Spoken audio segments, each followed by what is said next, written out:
Extrapolating family.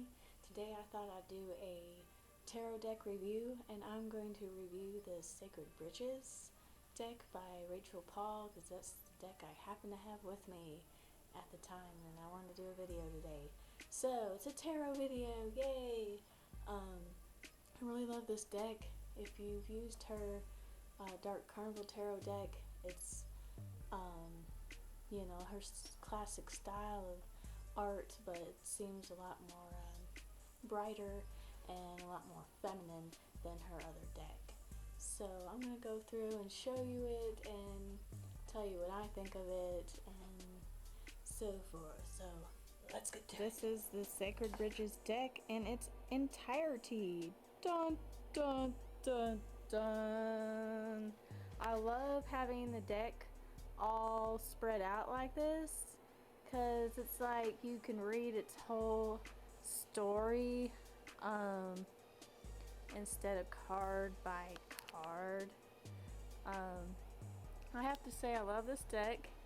It's one of my favorites. So much in fact I don't keep it in a bandana. I keep it in this little purse I made a long time ago, years ago. Got a little liner in there. It's my little closure thing. This deck, instead of coming with a little book, it comes with a little scroll wrapped in a little ribbon. I sew the ribbon. Sometimes I wrap the ribbon around the cards. And my scroll is very well used. So like I'm holding the camera so I could show off all these cards. But yeah, there's the scroll. And it just has simple little, explanations for each one. Almost like the little book you get with a lot of tarot cards, but instead of keywords, it's actually, little insightful things. Could be, quoting something or just a little blurb about it. You can really get an idea and a real good feel for a tarot deck, any tarot deck, by looking at the major arcana. That's really, it seems like, where it gets the major essence, but they are the major cards of the deck, these 22 cards. And this is a very feminized deck. It does remind me of the Mother Piece deck, which I'll do a review on too. See, for example, you have the Warrior Woman, which is generally the Chariot card. It's generally a male in that card. Here you have a female, it's even called woman. Another example is the Hermit, is very feminine looking hermit, and generally it's more masculine. You have the Feminine Awakening card, and this is generally the Judgment card. There's generally an angel and in that card, and people come out of the graves and they Rider White. I don't know what. I just don't have my Rider White with me to compare, but anyway, it's feminine. The Daughter, which is generally the Sun card, it's called the Sun, and this is the Daughter. It generally has a little boy on it. It has a little girl on it. It's kind of a glare. Sorry about that. That's also feminizing the deck. We have the Goddess Kali, it's Death. The Angel card, which is generally Temperance, which generally depicts the Archangel Michael, is this feminine angel. We have this very ugly looking devil, and of course another major feminizing of the tarot is number 12, the Hanged Girl. It's generally the Hanged Man. You see, she's in the same position in her enlightened state. We have the goddess Ma'at, the Egyptian goddess. She is the goddess believed to weigh your heart against a feather, to determine if you're going to go to pretty much heaven. It's kind of like a green grassy place. I forget what it's called, I'm sorry. And of course, if your heart was too heavy, then you go to the bad place where Set ruled. And then we have the Buddha for the magician. She kept that masculine, but have the Buddha there. You have the very masculine Fool there. He reminds me of the Monopoly guy. Doesn't he? Doesn't he look like the Monopoly guy? And that's like perfect for the Fool.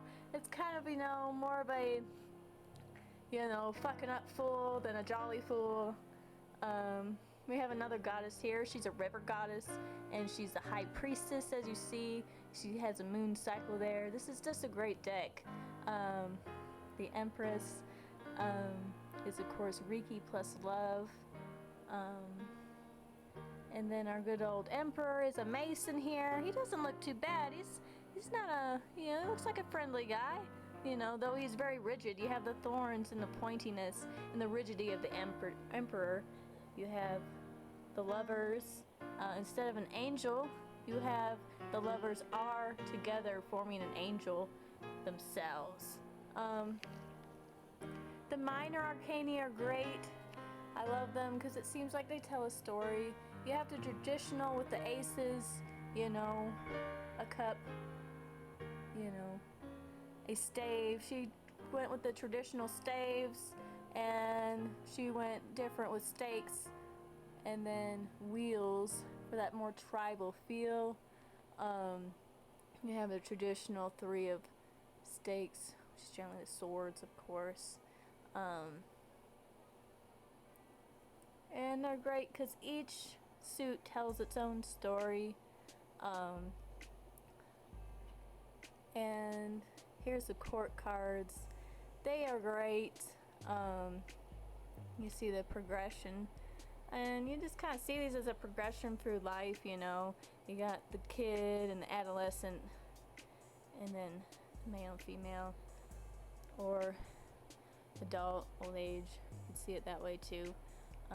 These are really great. I love how she has green for the earth, for the wheels, and then gray for the staves, which is the swords, and then she has red for the staves, which are staves or wands, and then purple for waters.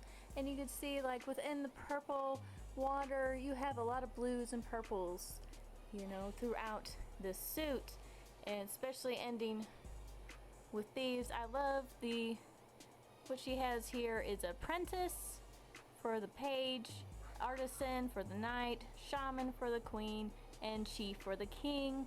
I love that setup. It's very tribal, because you think feminine, you think tribal. I really like that, kind of shows a progression through life. And that showing the feminine is more of the intuitive side, I guess. As the shaman is the spiritual leader, and then the chief is of course the social leader, so it's more of the masculine. I love that association. So overall, this is one of my favorite decks. I don't even know if this camera is doing it justice. So A++ in Witchy's book. Have a blessed day. Whoop whoop.